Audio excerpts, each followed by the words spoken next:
আপনারা নিশ্চয় জানেন আমাদের অনেক ত্যাগ তিতিক্ষা এদেশের মানুষের বিগত 15.5 বছরের জুলুম এবং নির্যাতনের পরে আমরা এমন একটি দেশ পেয়েছি।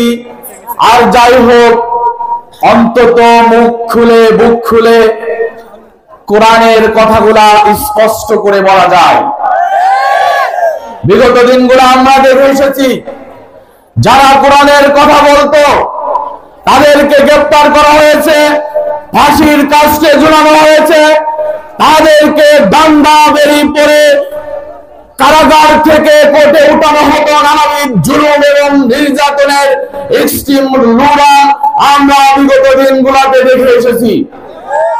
আজকে অন্তত এটা বলতে পারি সেই দৃশ্য নেই। আমি আপনাদেরকে অনুরোধ করতে চাই, আমার গ্রামবাসী চারিদিক থেকে যারা এসেছেন, যারা দিনকে ভালোবাসেন, ইসলামকে ভালোবাসেন, আমাদের দেশ নিয়ে যেভাবে ষড়যন্ত্র হচ্ছে, আমাদের দায়িত্ব কর্তব্য হলো যখন কোন বড় বড় ষড়যন্ত্র বড় ইস্যুস তৈরি হবে, দল মত নির্বিশেষে দেশের জন্য জান প্রাণ দিয়ে কাজ করতে হবে, আন্দোলন সংগ্রামে ঝাঁপিয়ে পড়তে হবে। তাছাড়া আমাদের আবার চাইতে খারাপ পরিণতি আমাদের এই দেশের হতে পারে। আপনারা জানেন বিগত কয়েকদিন ধরে বিশেষ করে ভারতীয় মিডিয়া আমাদের দেশে যে গুজব ছড়িয়েছে, উপহাই কমিশনার আক্রমণ হয়েছে, জাতীয় পতাকা পোড়ানো হয়েছে, নানা জুলুম নির্যাতন, এরপরেও ভারতীয় আগ্রাসন থেমে নেই। আমরা যদি ঐক্যবদ্ধ মাঠে না থাকি তাহলে আমাদেরকে আরো কঠিন পরিণতির দিকে যেতে হবে। কাজে আসুন, ইসলাম দিন তাওহীদ, আমাদের দিনের ব্যাপারে আমাদের অবশ্যই ঐক্যবদ্ধ প্রচেষ্টা থাকতে হবে। কোরআনের একটি বর্ণনা, আল-ইয়াওমা আকমালতু লাকুম দীনাকুম ওয়া আতমামতু আলাইকুম নি'মাতি ওয়া রাদিতু লাকুমুল ইসলাম দীনা। দিন আমাদের জন্য এক নিয়ামত, কমপ্লিট আমাদের জীবন ব্যবস্থা আল্লাহ আমাদেরকে দিয়েছেন।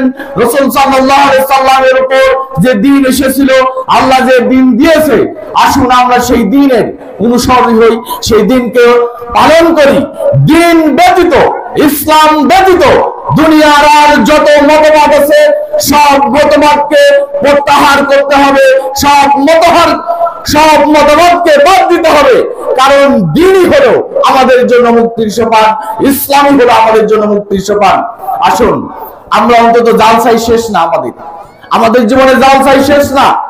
জালসাই যে নসিহত হয়, কুরআনুল কারীমের তাফসীরের যে নসিহত হয়, সেই নসিহতগুলো যেন আমরা চমৎকার করে শুনতে পারি, শুনি।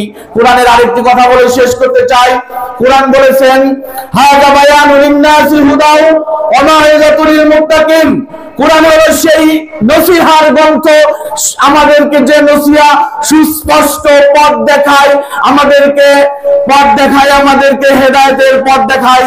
কাজে আসুন আমরা সেই হেদায়েতের পথ ধরে রাসূল সাল্লাল্লাহু আলাইহি সাল্লামের হাদিস, লাম তাদিল্লু মা তামাসসাকতুম বিহিমা কিতাবাল্লাহ, তোমরা কখনোই পথভ্রষ্ট হবে না যদি তোমরা আল্লাহর কিতাবকে ও সুন্নাতের নবী এবং রাসূল সাল্লাল্লাহু আলাইহি সাল্লামের সুন্নাহকে অনুসরণ করো।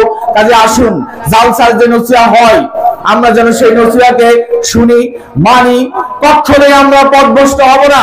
আপনারা আশ্চর্য হবেন, এই সমাজ বিগত দুঃশাসন যেভাবে আমাদেরকে সুযোগ দিয়েছে, এই দুঃশাসনে আমাদের সবচাইতে বেশি ক্ষতিগ্রস্ত হয়েছে আমাদের যুবকরা মাদকাসক্ত, যুবকরা অশ্লীল ভিডিও কন্টেন্ট আসক্ত, যুবকরা ব্যভিচার থেকে শুরু করে হাজারো অপরাধের সাথে সম্পৃক্ত।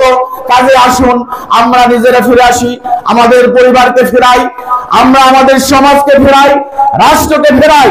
আমাদের রাষ্ট্র নিয়ে যত ষড়যন্ত্র, তার মোক্ষম জবাব দেওয়ার জন্য সব সময় আমাদেরকে প্রস্তুত থাকতে হবে। আমরা কি পারবো?